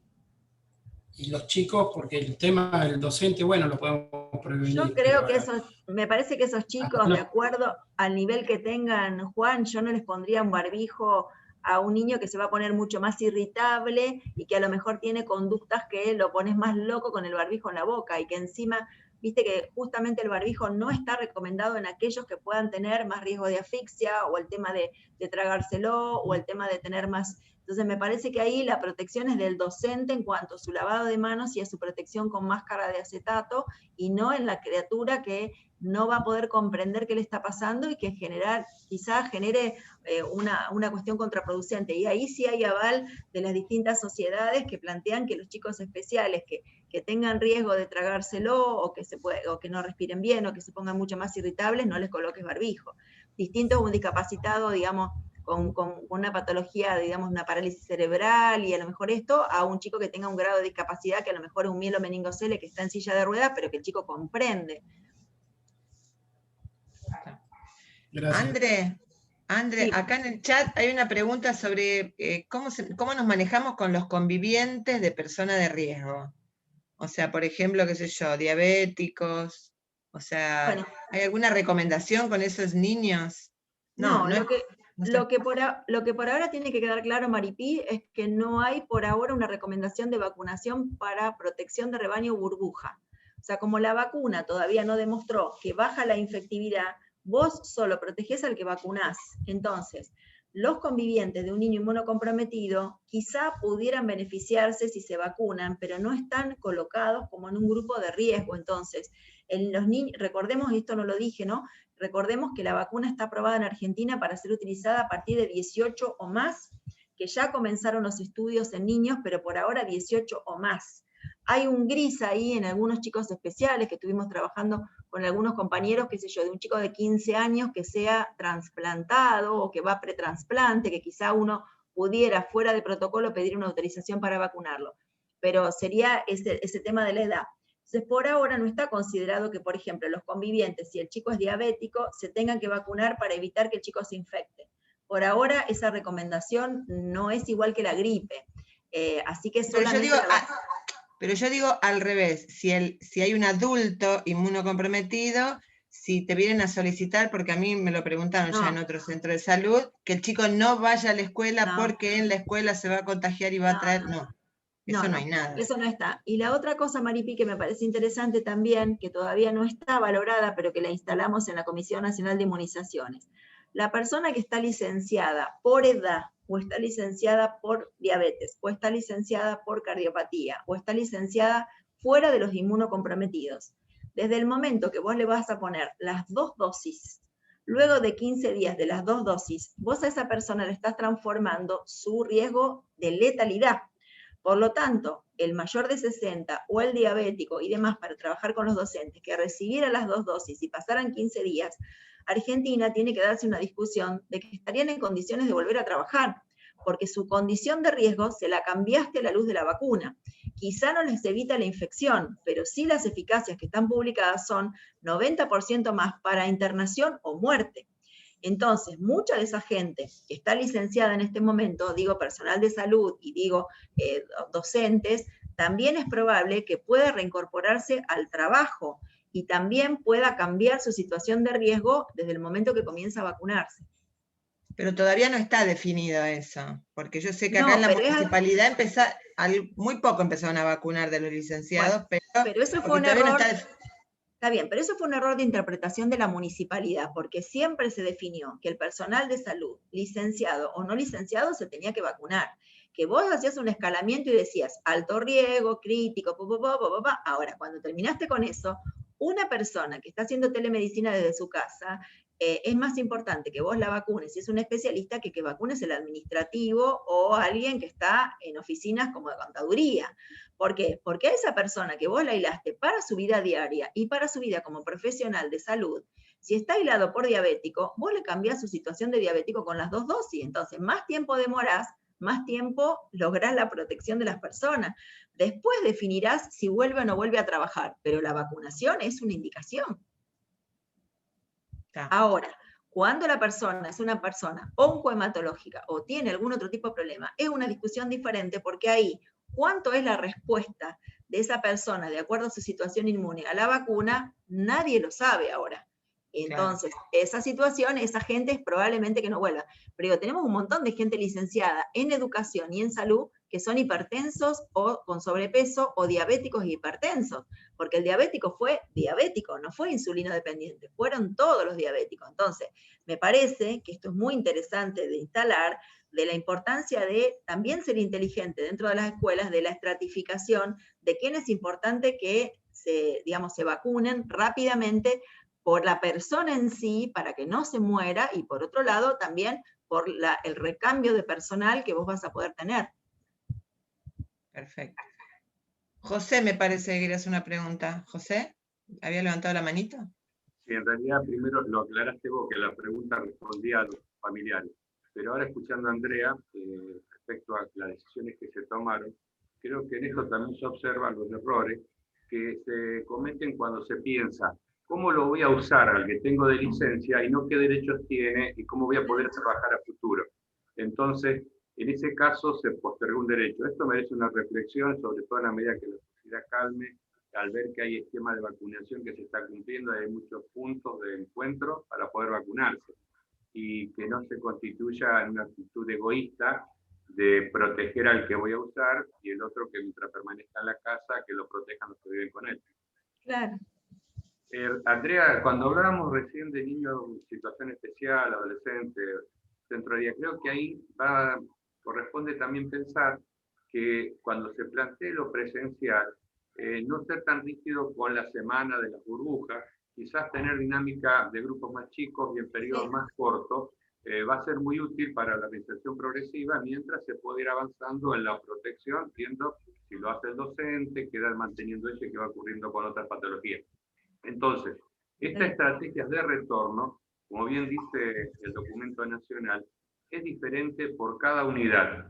Llámese grupo de centro de día, llámese grado, llámese año, llámese escuela, llámese territorio. Es diferente en cada uno de ellos. Por eso digo, estas situaciones particulares, no pensar en la semana, pensar en días 2 o veces en la semana, 3 veces, y ir rotándolo para facilitar esa reintegración. Sí, a mí con respecto a eso yo rescato lo que hablábamos al principio, José. Hay que conocer la realidad de cada lugar. Y a mí me parece que acá lo que faltó, y yo lamento, es que no hayamos hecho hasta simulacros, porque digo, vos tendrías que poder haber encontrado un espacio para que el docente y para que los docentes recorrieran la escuela junto con alguien de salud para decir, che, mira, me falta la habitación, me falta el baño, me falta esto. Digo, ayer les quiero contar otra cosa que ocurrió que a veces uno no la piensa. Yo estoy acompañando las reuniones presenciales de Alcohólicos Anónimos. Entonces, Alcohólicos Anónimos ayer, ¿qué me plantea? Doctora, nosotros no deberíamos usar ni alcohol gel ni alcohol al 70 para el ingreso. Yo armo la normativa con alcohol en gel, ¿no? Digo, a gente que se está recuperando del alcohol. Digo, la verdad que no está pensado, me rompí la cabeza qué otro tipo de antiséptico se puede usar, ni amonio cuaternario se puede, ni la clorhexidina funciona, y es agua y jabón. Entonces digo, hay cosas que tenés que conocer la lógica del lugar, porque digo, un documento duro desde una oficina, copiado y pegado, no es igual a que alguien te diga, che, cuidado, porque el alcohol a nosotros es terrible. Y la verdad que uno no lo pensó. Entonces digo, me parece que esto de los centros de día y de discapacidad está fundamentalmente importante, que uno pueda ofrecer el acompañamiento. Nadie tiene la verdad en este momento. Y esto también es interesante que uno lo diga. Lo que hoy decimos puede cambiar mañana. Tanta superficie que quisimos lavar no es tan importante. Cómo se proteja y cómo ingresen en distintos turnos. Si a lo mejor se empieza con 2 chicos al principio y después se van incorporando más, no tiene que ser, vamos por la semana y la otra semana descansan. Porque las realidades son completamente diferentes. Pero digo, hay que poder trabajar en cada lugar. Y sobre todo me parece que lo importante es que los pediatras aprendimos a revisar chicos que suponíamos que eran sanos y que algunos fueron COVID. Y que no es que todos nosotros estuvimos enfermos graves y morimos, sino que también darle estas herramientas al docente que pudimos en todo el año 2020 trabajar e ir entendiendo cuál era la dinámica de protección, ¿no?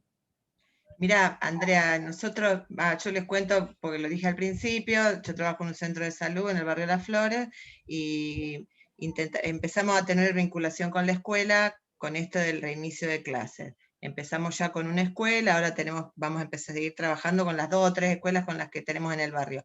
Y la verdad que fue muy productivo, porque fue desde el lugar no fue del lugar de la capacitación porque yo sé, porque yo soy el médico, sino desde el lugar de ustedes estuvieron trabajando mucho, pero en su casa. Nosotros seguimos trabajando, pero en el territorio, con muchos miedos, con muchos errores, y de esos errores aprendimos. Entonces, por eso les remarcábamos el tema de, como vos lo dijiste varias veces, cuidado con, ustedes se van a cuidar mucho del niño, pero se van a ir a la cocina a tomar un mate cocido. Entonces, bueno, remarcar el tema del contacto horizontal. Bueno, ayer me enteré, por eso de que el protocolo, me decía la directora, dice, me pide una habitación aparte, no sé, pero no, entonces ahí le dije, pero no, Marcela, si te ven un nene con déjalo un costadito, aparte en un barrio la madre va a venir ¿En cuánto tarda? Y después también a veces este vínculo sirve para nosotros, por ejemplo, en el barrio Las Flores hace ya un mes que todos los pacientes que hisopamos vienen siendo negativos en el barrio, por suerte. Eso también fue un mensaje que dimos, porque a ver, no lo damos a la comunidad porque, bueno, el mensaje es, bueno, digo, sigamos cuidándonos, pero el planteo de las maestras es, estén tranquilas, porque no hay una explosión de casos en el barrio, no hay tanta circulación, probablemente el chico ese que venga con moco, nosotros lo vamos a ver, lo vamos a controlar, puede llegar a ser otra cosa, más allá de que nos aislemos unos días, pero bueno, para que la maestra no tenga tanto miedo, porque muchas están trabajando con miedo, y ni hablar. Mi planteo es cuando las vacunen. Ellas yo sé que van a estar, son las primeras que se van a vacunar porque son de un jardín, pero me parece que yo les recomiendo a todos los que trabajan en los pueblos, en los centros de salud, que traten de tener un vínculo, porque la verdad que es muy enriquecedor. Porque uno sabe que el boomerang te vuelve, porque si la escuela te cierra la escuela, te hace un caos, las madres van a venir a golpearte la puerta del centro de salud a nosotros. O sea, para nosotros fue una experiencia muy positiva. Muy recomendable. Sí, ese dato que vos decís, Maripi, que yo lo puse al principio, de conocer la situación epidemiológica es fundamental y de tener acceso a testeo. Porque digo, si vos estás testeando y estás viendo lo que te está pasando, más allá de lo que te diga el informe digamos, de gobierno, vos estás viendo tu realidad. Si vos estás teniendo un índice de positividad de cada 10 que testeaste, 9 son positivos, wow, ya te empezás a preocupar, porque digo, va a ser difícil que no tengas que cerrar varias burbujas, porque tu prevalencia en el lugar y la incidencia es importante. Entonces digo, me parece que esto también hay que insistir con que la oportunidad del testeo desde ustedes, de que el testeo puede ser una parte más de la evaluación del chico. Digo, a mí me sigue preocupando mucho esto más para adultos, pero digo, también para el docente instalarlo. No alcanza solo que a vos te hagan el hisopado. Es importante que alguien te revise, sobre todo si tenés factores de riesgo. Si una docente tiene síntomas, llama al 0800, pero encima es diabética, obesa, hipertensa, no se puede quedar tan tranquila diciendo solo me hisopan y espero mi hisopado. Amerita que alguien la controle telefónicamente, y sí me gustaría que los que tienen factores de riesgo insistamos porque alguien presencialmente las vea, porque la mortalidad que estamos viendo también está vinculada, y no se va a cambiar con las vacunas, y está vinculada con falta de evaluación a la gente. Nosotros no estábamos preparados para la teleasistencia, los médicos de adultos menos, y me parece que si uno no comprende que esa gente, digo, yo ayer en otro chat que tengo, una chica de 22 años, como tiene 22 años, la mandaron a la casa con COVID. La chica saturaba 92 y tiene una placa de neumonía grave de COVID. 22 años no tenía ningún factor de riesgo, pero si satura 92 y tiene una placa de COVID, se tiene que internar. Ahora, esa chica por 22 años, capaz que la monitorean telefónicamente, nadie le puso un saturómetro en el dedo y te dicen, siga, siga, siga, que es la evolución natural. Entonces digo, esto de poder saber a dónde concurrir, de que es importante, sobre todo para los docentes, que más allá de la vacuna, de las recomendaciones, o la consulta oportuna, de que si uno tiene factores de riesgo, tiene que presionar para conseguir que lo revisen en algún lado, que es importante que le saquen una placa, que si sigue muy febril, porque digo, esto también va a haber una consulta de parte de los docentes, sobre todo en los barrios que nosotros manejamos, ¿no? Sí, sí. Hay una pregunta sobre vacunación de adolescentes. Sí, esa misma. Sí, recuerden que nosotros, lo que está en el orden de prioridad, que yo se los puse también en el cuadro, no están priorizados ahora los factores de riesgo. Hay un poco de ruido en las redes, porque se plantea, ¿por qué si llega la Sinopharm, que se puede usar para menores de 60, no vacunamos menores de 60 con comorbilidad antes que docentes? Bueno, mi respuesta es, esto es una decisión política, de vacunar docentes ahora, porque es un acuerdo que se hizo desde el presidente con los gremios, pero es verdad que esa Sinopharm también se podría utilizar para personas con factores de riesgo, esto que decíamos, menores de 60, desde 18 en adelante, un diabético, pacientes con patologías, digamos, de riesgo. Por ahora, esos chicos se inscriben, yo mi consejo es, mayores de 18 se inscriben, pero van a quedar en la línea de priorización después de los docentes. O quizá en algún momento, cuando la cantidad de vacunas que llegue sea grande, quizá es un simultáneo, docentes y de 18 a 59 con factores de riesgo. Perfecto. Bueno, no sé si, José, ¿querés hablar? Ya estamos 12 menos cuarto, ya estamos... Sí, no, había un comentario en el chat, como lo tomo, que hace referencia a que en la localidad, en este caso él está en Wilrey, no observa el diálogo educación-salud. Esto lo decíamos al inicio.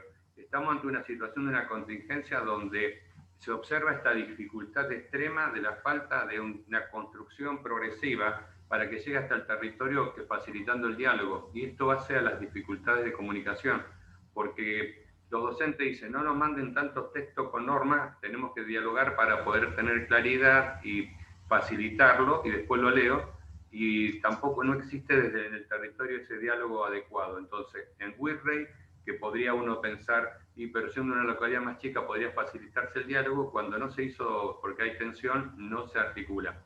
Y a su vez, para facilitar el diálogo, tendrían que existir documentos claros, únicos, fechados y firmados por responsables, que diga desde acá seguimos de esta manera en forma conjunta e iremos evaluando en función de las observaciones y las opiniones, y no que circulen documentos que a veces no sabemos quién lo firmó, quién lo propone y que genera tensión.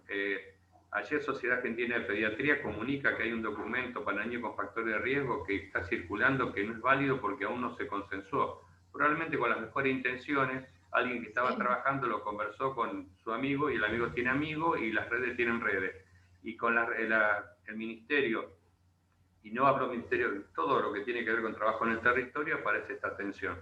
Andrea decía, una definición con los gremios, toma una decisión de cómo llevar adelante. Y acá fue esto de una decisión, cómo voy a priorizar para no tener tensión en educación, que tuvo que resolver muchas situaciones. Chubut apareció en el ejemplo de no uso de barbijo de los docentes, y Chubut después de 3 años tendría resuelta el retorno a la escuela, porque hace 3 años que tiene muy baja asistencia escolar. Entonces digo, cada territorio tiene que poder tenerlo, pero a su vez no existe una claridad desde la construcción y la conducción, y en esto, es una opinión personal, llegó muy rápido en el 2020 la problemática de la pandemia cuando se estaban construyendo las estructuras políticas con el recambio de gobierno y no dio tiempo a la construcción de equipos que trabajen en territorio y que construyan un diálogo independientemente de su mirada de cómo actuar, pero sí poder llegar a consenso. En eso se expresa hoy que no tengamos claridad en educación y salud de cómo actuar. Sí, a mí lo que me parece interesante es, yo entiendo que, bueno, siempre es importante que la autoridad esté marcando un poco el lineamiento, pero me parece que acá hay que avanzar más rápido que esperar el documento de la autoridad, porque después, como decía Maripí, es un boomerang. Nosotros no somos claros, no nos acercamos a la escuela, no damos la información adecuada, después tenés el bolonqui, porque la gente te va a llamar a vos. Entonces, a mí lo que me parece, y en realidad la posibilidad de este espacio estuvo vinculada con decir, miren, les damos las herramientas, este es un power sencillo, todo el mundo lo puede tener, se puede compartir, diciendo qué sabemos hoy a esta luz. Digo, también la gente del CONICET está ofreciendo, Ernesto, en este sentido, informar a los docentes, che, cuidado, no gasten en la alfombrita, porque no funciona la alfombrita, pero sí veamos los barbijos, cómo se los ponen, o una capacitación.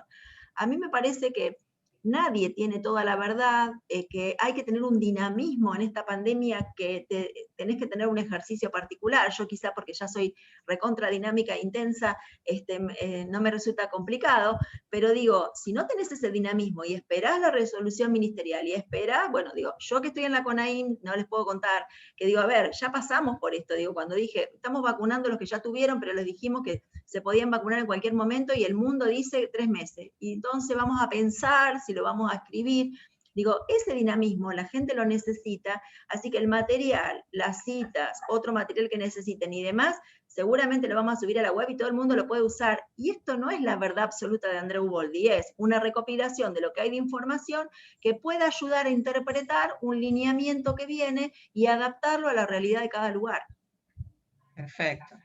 Bueno, y la idea, o sea, vamos cerrando. Yo, Andrea, muchas gracias como siempre, y a todo el grupo, a todos los que se sumaron. Yo creo que la idea, así como fue la charla de vacuna para fin de año, es que periódicamente hagamos estas cosas porque estamos muy ávidos de información, nos llega demasiado, o sea, tenemos la infodemia, como dicen, terrible, y a veces separar la paja del trigo no es fácil, y por lo menos, y también compartir experiencias y las recomendaciones. Así que, bueno, yo les agradezco a todos los que se conectaron, le agradecemos a la Sociedad de Pediatría, que es la que nos facilita este Zoom, y bueno, esta charla se está grabando, supongo que va a ser como la otra, demora unos días porque la gente de informática la pone linda, la tunea, pero después se cuelga en la página de Sociedad de Pediatría. Me tunean a mí, Maripí. Ay, nos ponen los filtros. Corta el espacio muerto, el tiempo muerto, qué sé yo. Así que, bueno, será hasta la próxima que nos volveremos a convocar y seguimos conectadas en nuestro grupo. Muchas gracias. Un placer estar en este grupo. Gracias. Nos vemos en abril. A más tardar. A más tardar. Todos vacunados, si es posible. Ay, ojalá. Vamos, Andrea, que te falta menos.